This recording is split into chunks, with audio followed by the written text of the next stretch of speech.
আমি এটা দেখে প্রথমত আজকে ভিডিও করার কোনো প্ল্যান ছিল না, কোনো মুভমেন্ট ছিল না। এটা দেখে আর লোভ সামলাইতে পারি নাই। একটু দেখেন, এই সাইডটা দেখেন, বিশেষ করে এগুলো একটু দেখবেন।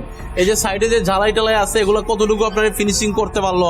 আপনার এই জিনিসগুলা ডিজাইন, এই সাইডটা এটা মেশিনে করে, এখানে সমস্যা হওয়ার কথা না। দেখেন কত সুন্দরভাবে এই ব্যাক পার্টটা আমরা ফিটিংস করে থাকি।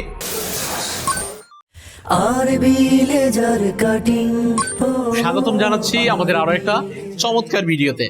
আপনারা ঠিক এই মুহূর্তে যে 1.5 পাল্লার গেটটা দেখতে পাচ্ছেন, এটা 1.5 পাল্লার কেন তাও আমরা বলবো। এটা 1.5 পাল্লার গেট। গেটগুলো 2 পাল্লা, 1 পাল্লা, 1.5 পাল্লা বিভিন্ন ধরনের হয়ে থাকে। এই জন্য এটা 1.5 পাল্লার একটা গেট, অসম্ভব সুন্দর, মাশাআল্লাহ। যেই দেখবে সেই মুগ্ধ হবে। আমি এটা দেখে প্রথমত আজকে ভিডিও করার কোনো প্ল্যান ছিল না, কোনো মুভমেন্ট ছিল না। এটা দেখে আর লোভ সামলাইতে পারি নাই। চিন্তা করলাম আমার দর্শকদের সাথে এটা শেয়ার করি। রাস্তা দিয়ে যদি 10 জন লোক একসাথে হেঁটে যায়, 10 জনই তাকাইতে বাধ্য এই ডিজাইন বা এটা সৌন্দর্য দেখে। এটা আমরা প্রস্তুত করেছি 5 মিলি প্লেট দিয়ে। একটু দেখেন, এই সাইডটা দেখেন, বিশেষ করে এগুলো একটু দেখবেন। এই যে সাইডে যে ঝালাই টালাই আছে, এগুলো কতটুকু আপনার ফিনিশিং করতে পারলো। আপনার এই জিনিসগুলা ডিজাইন, এই সাইডটা এটা মেশিনে করে, এখানে সমস্যা হওয়ার কথা না।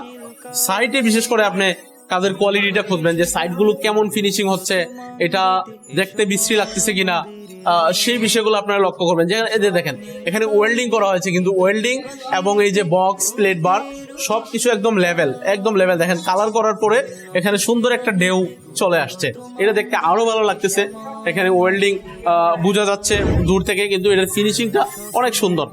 এক কথায় এই গেটটা বা এই দরজাটা আরবি লেজার কাটিং এর কাজের মধ্যে অন্যতম একটা কাজ। এটা হচ্ছে এই দরজাটার ভিতর সাইড। দেখেন ভিতর সাইডটা আসলে সবাই সবসময় দেখায় না, আর আমরাও যখন দেওয়ালের পাশে দাঁড় করে রাখি বা বড় বড় গেট হয় তখন দেখানো সম্ভব হয় না। এটা যেহেতু ছোট্ট গেট, 1.5 পাল্লার একটা গেট, এই জন্য আমরা এটা দেখাচ্ছি। দেখেন কত সুন্দর নিখুঁত ফিনিশিং, দেখেন কালার্স এবং এটার যে সেট আপ অসম্ভব সুন্দর, মাশাআল্লাহ। দেখেন কত সুন্দরভাবে এই ব্যাক পার্টটা আমরা ফিটিংস করে থাকি। কেউ কেউ আছে এটার উপরে ভিতর পাশেও ডিজাইন করায়, যাদের হচ্ছে আপনার বাজেট বেশি, তারা ভিতর দিকেও ডিজাইন করায়। তো সেটা হচ্ছে ভিন্ন। ভিতর দিকে ডিজাইন করলে আমরা জাস্ট এটার উপরে ভিতরের ডিজাইনটা বসাই দিই, সেম বাইরের ডিজাইনটা ভিতরে বসাই দিই, এই এতটুকু পার্থক্য। আর সচরাচর এরকমই হয়ে থাকে, কারণ ভিতরে ডিজাইনের প্রয়োজন নাই। ভিতরে আপনি আর কতক্ষণই বা বাইরের লোকও আসবে না, আর আপনি আর কতক্ষণ দেখবেন, এর থেকে এটাই বেটার। তবে অনেকে আছে ডিফারেন্ট রুচি তাদের, তারা চায় ভিতরে বাইরে সেম ডিজাইন দেখা যাক। ওটা হচ্ছে ভিন্ন বাজেট। আমি শুরুতেই বলছি বাজেট যাদের বেশি তারা ভিতরেও সেম ডিজাইন করায়। তো এই ধরনের কাজের প্রয়োজন হলে আপনি ভিজিট করেন আরবি লেজার কাটিং, অথবা যোগাযোগ করুন স্ক্রিনে দেখানো নাম্বারে। অঙ্গীকার ও সততাই আমাদের মূল মন্ত্র।